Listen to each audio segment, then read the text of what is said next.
Laisse-moi te dire quelque chose de brutalement honnête, ta souffrance, elle vient pas de ce qu'ils te font. Non, elle vient de comment tu réagis à ça. Si tu veux vraiment être tranquille et arrêter de te faire ronger par les critiques et les conflits, il est temps que tu arrêtes de jouer dans leur jeu. Bienvenue dans cette vidéo où on va parler de 9 stratégies stoïciennes qui vont non seulement t'aider à gérer tes ennemis sans violence, mais aussi à transformer chaque situation négative en une opportunité pour te renforcer et grandir. Accroche-toi, parce que ce que je vais te dire va changer ta façon de voir les choses pour toujours. 1. La souffrance vient de toi, pas de l'autre. Point avant de commencer, sache une chose, la souffrance, elle vient pas des autres, elle vient de tes jugements. La critique que tu reçois ou l'attaque d'un ennemi, tout ça, c'est juste du bruit si tu choisis de ne pas y accorder de valeur. Le stoïcisme nous dit que la vraie souffrance vient de ta réaction intérieure. Si tu te laisses envahir par la colère, si tu prends tout personnellement, c'est toi qui souffres. Apprends à voir les choses autrement, comme Épictète l'a dit, ce qui trouble les hommes, ce ne sont pas les événements, mais leur jugement à propos de ces événements. 2. Ignorer les bêtises, c'est un choix intelligent. Oublie l'idée de répondre à chaque provocation. Tu veux vraiment perdre ton énergie avec des gens qui ne te méritent même pas? Tu as mieux à faire. L'ignorance intentionnelle, c'est pas de l'égoïsme, c'est de la sagesse. Ne leur laisse pas l'occasion de t'emporter dans leur monde de futilité. Marc Aurèle, l'un des plus grands stoïciens, nous a appris à laisser les choses futiles dans l'ombre. Si ça n'ajoute rien de constructif à ta vie, ignore. C'est aussi simple que ça. 3. Résolution intelligente, ne réagis pas, agis, ne réagis pas à chaud, réfléchis avant d'agir.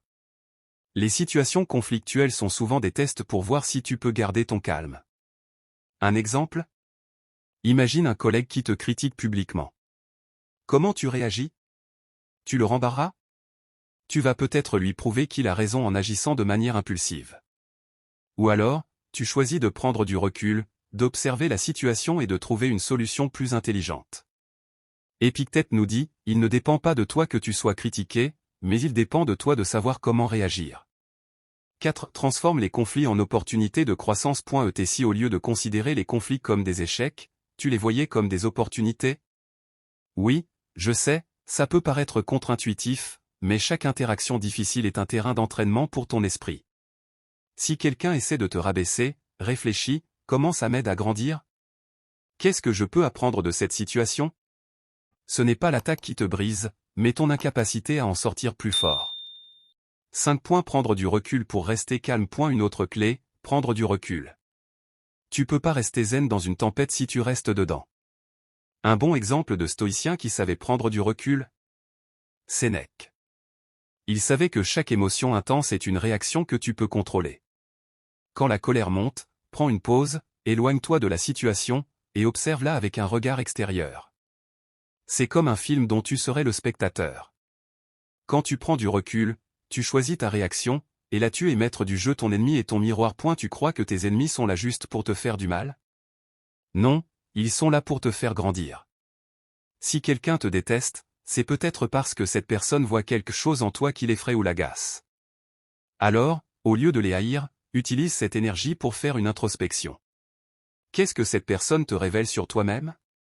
Comment tu peux utiliser cette critique pour t'améliorer? C'est une chance déguisée. 7. Concentre-toi sur ce que tu peux contrôler.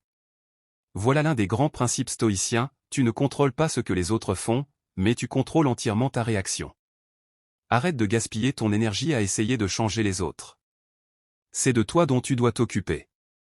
Si tu contrôles tes émotions, tes pensées, et tes actions, tu deviens invincible. Prends exemple sur un soldat qui garde son calme au milieu d'un chaos. Il sait que seule sa propre discipline peut l'aider à triompher. 8. La sérénité, c'est un choix quotidien. Tu veux être en paix? C'est pas une destination, c'est un choix de tous les jours. La sérénité ne vient pas par magie. Tu dois la cultiver, la nourrir chaque jour. Le stoïcisme n'est pas juste une philosophie de salon, c'est une pratique de vie. Chaque jour, prends un moment pour réfléchir à ta journée, qu'est-ce que tu as appris? Où peux-tu être plus calme, plus sage? La sérénité, c'est un muscle que tu dois entraîner régulièrement. 9. L'autonomisation personnelle, ne t'attends pas à ce que les autres t'aident. À la fin de la journée, tu es ton propre sauveur. Si tu attends que quelqu'un vienne te dire quoi faire, ou si tu crois que les autres vont résoudre tes problèmes, tu vas passer ta vie dans l'attente. L'autonomisation personnelle, c'est prendre ton destin en main. C'est toi qui choisis de vivre en paix, de ne pas laisser les autres t'atteindre, et de rester concentré sur ton propre développement. C'est toi, et uniquement toi, qui détiens le pouvoir de changer les choses. Et si tu veux vraiment vivre en paix, arrête de chercher des excuses. Apprends à utiliser ces 9 stratégies stoïciennes, et transforme chaque ennemi, chaque conflit, chaque critique en une opportunité d'évolution. C'est la voie vers une sérénité réelle, pas celle que tu vois dans les films, mais celle qui vient du contrôle total sur tes pensées et tes actions. Si tu maîtrises ça, tu seras invincible, et personne ne pourra jamais te faire souffrir à moins que tu ne le veuilles. Abonne-toi, laisse un like si t'es prêt à arrêter d'être esclave de tes émotions et à devenir une version plus forte de toi-même. C'est le moment de passer à l'action.